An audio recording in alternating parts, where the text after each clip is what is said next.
একটি মাছির কষ্ট দূর করাতে স্ত্রীর সুস্থতা ফিরে পাওয়া। হযরত সৈয়দুনা আব্দুল ওয়াহাব শাহরানী কুদ্দিসা সিররুহু নুরানী বর্ণনা করেন, আমার স্ত্রী ফাতিমা উম্মে আব্দুর রহমানের হৃৎপিণ্ড ফুলে গেল। তখন আমার খুব দুশ্চিন্তা হচ্ছিল। আমি এক বিজন রাস্তায় একা বসেছিলাম।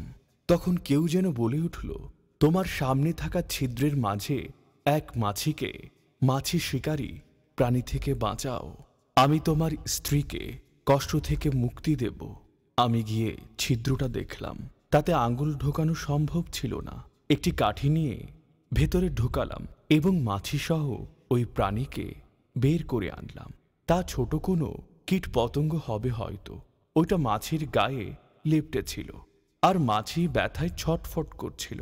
আমি মাছিকে ওই প্রাণীর হাত থেকে উদ্ধার করলাম, আর তখনই আমার স্ত্রীও সুস্থ হয়ে গেল আর তার কষ্ট থেকে মুক্তি মিলে গেল। সুবহানাল্লাহ। অর্থাৎ ক্ষতিকর নয় এমন কীট পতঙ্গকেও দয়া করতে হবে, কোনো কারণ ছাড়া মেরে ফেলা যাবে না। মাছিকে কারণ সাপেক্ষে মেরে ফেলা যায়, উপকারের জন্য অথবা ক্ষতি থেকে বাঁচার জন্য এই সব কীট পতঙ্গকে মারা যেতে পারে। অনেক কীট পতঙ্গ তারা কোনো ক্ষতি করে না, অপকার করে না, তাদের মারা যাবে না।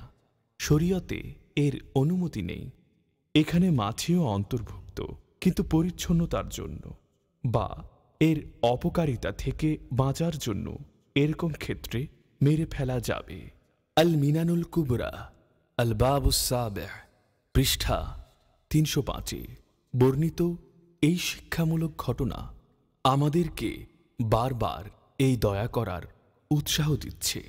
প্রাণীদেরকেও দয়া করতে হবে, কীট পতঙ্গ পোকা মাকড় এদেরকেও দয়া করতে হবে এবং নিজেও কখনো কারো উপর জুলুম করা যাবে না।